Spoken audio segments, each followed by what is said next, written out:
Today I want to talk about race relations in Fort Worth and what's been done to make them better. And this story starts with a video. A black mother named Jackie Craig had a dispute with a neighbor, and they both called 911. But the white officer who responded only confronted Jackie and her children, and they were the ones that ended up in handcuffs.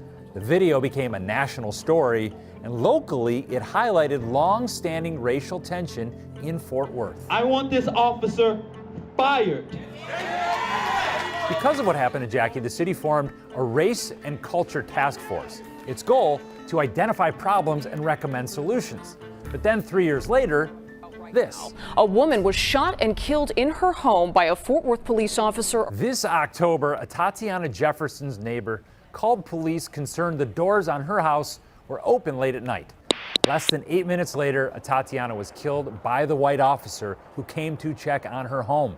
2 incidents, 3 years apart, but both shed light on the racial tensions that Fort Worth's task force was created to address. I've been waiting a long time. I grew up under Jim Crow. I had to ride on the back of the bus. I had to drink from water fountains marked colored. And he happened to call me. Said, "Daddy, this officer pulled me over," and said, "Oh, he just pulled his gun out." If I hadn't showed up that night with my son, no telling what would have happened.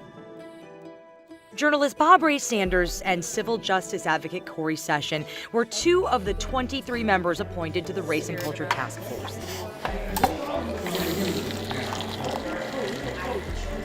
We sat down with the lifelong Fort Worth residents recently on the near South Side. Why'd you agree to be on something like this? This is my city, and there are changes that need to be made. People in the community gathered and said, "Hey, Fort Worth has a problem." The Race and Culture Task Force looked at hard data and interviewed thousands of residents. The question was, okay, you guys go out and look at the disparities. What they found was a lack of diversity within the Fort Worth Police Department. 40% of the city is white, while white officers make up 62% of the force. But by comparison, 35% of the city is Hispanic, compared to 21% on the force. And 19% of the city is black, but black officers account for 12% of the department. And there are no black officers at all in the SWAT, K-9, criminal intelligence, homicide, major case, and robbery units. There was something wrong there. They also found a lack of trust between minority communities and the police. They have to do something. It's put up or shut up right now, and get on or get on. That window closes and these things don't happen, Fort Worth will be in the dark for another 40 years. Lauren, overall, 22 recommendations came out of that task force. Yeah, so today, David, we're going to focus on 3 of those recommendations, 2 of which are already in progress. The first, the city went and created a brand new diversity and inclusion board. So their job is to make sure that the city is following all civil rights laws and improving equity. Then they have started a police cadet program. So that essentially means they're going to be going out and recruiting high school minority students to become police officers. The hope is that they will then patrol the very neighborhoods that they grew up in. Those are 2 things in progress. Yeah, so the third one, David, is just a little bit sticky. So here's the deal. Sometimes people do not like to make complaints about police to police. So the task force recommended creating a citizens review board. That's where the community would provide independent oversight of the police department and be able to investigate them. So that is proving to be a little bit controversial. The task force wanted it to be in place already, and it's not. I would think that was. Is there a date for a review board? I do not have a date for a review board. It is a question on people's minds. If you want to be on that review board, I would absolutely put your name to your council member. After Tatiana Jefferson's death, people demanded to know where the city stood with creating a citizens review board. But you can still put a date down that you'd like to have it by this So date. I don't have a date. Okay. I don't have a date. We went to City Hall for some clarity. My expectation is that the City Council will create a community oversight board. But Assistant City Manager Fernando Costa tells me the city has decided it first wants to hire a police monitor. We expect to have the police monitor on board probably in January. Even though the recommendation was for independent oversight, the police monitor will report to the city manager. He or she will accept citizen complaints about the department, review police investigations, and help the city decide what the citizen review board will look like and who should be on it. Hey,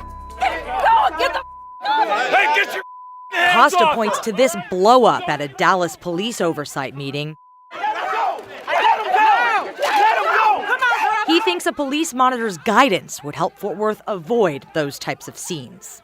What makes sense for Fort Worth may not be the same thing that makes sense for another city. But you guys are committed to putting a citizens review board in place.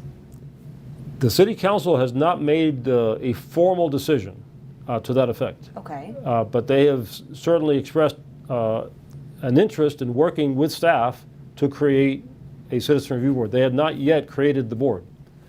So I don't want to say that it's a done deal. So we know there will be a police monitor, but that wasn't recommended. Was not recommended. What was recommended was the civilian oversight of the police. Right. And so far that hasn't happened, so why not? Yeah, so City Council still needs to give the final approval on this, and I can tell you that not everybody in the city is on board yet. Specifically, the Police Officers Association. They did send me this statement. Go ahead and read it for me there.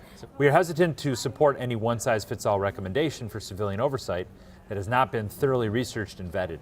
In most comparable cities, civilian review board systems have fostered division and did not help communication between police officers and their communities. Yeah, so here's the deal, David. You know, there is one woman in the city who is really the reason for all of this, and that is Jackie Craig. And we would be remiss if we didn't ask her what she thought about all of this.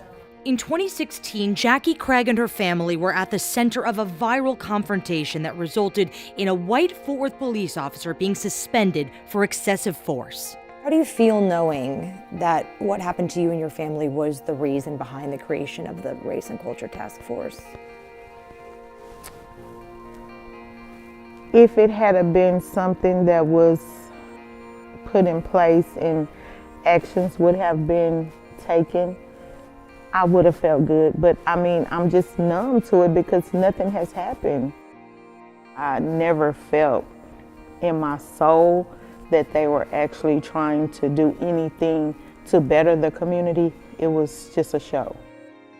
If you're wanting us to heal, nobody has offered counseling. So I know it was for show. Everything y'all doing is for show. It's not really to make the community any better. None of that. So what I'm hearing from you is that in order to start healing and repairing the racial divides in our city, you gotta start with the person who felt that. You have to first admit that there's a problem. You have to admit your responsibility. If I hurt you, it's my responsibility to come to you, apologize, see what can be done to heal what was broken. That has yet to be done. Has anything changed in this city since the Race and Culture Task Force made their recommendations? More killings, more shootings. Yeah, I've seen that. So nothing positive? Nothing. Nothing. I've lost faith in the city of Fort Worth, period. I've lost faith. You can tell that she's really hurting, yeah, and she is really skeptical of this whole process. Yeah, she is really skeptical. David, what Jackie Craig said is important, and what Jackie Craig said opened my eyes. Now, notwithstanding what she said, the city is making some changes, and Bob Ray Sanders, who we met earlier in the story, he was part of that task force. Right? Yes, exactly.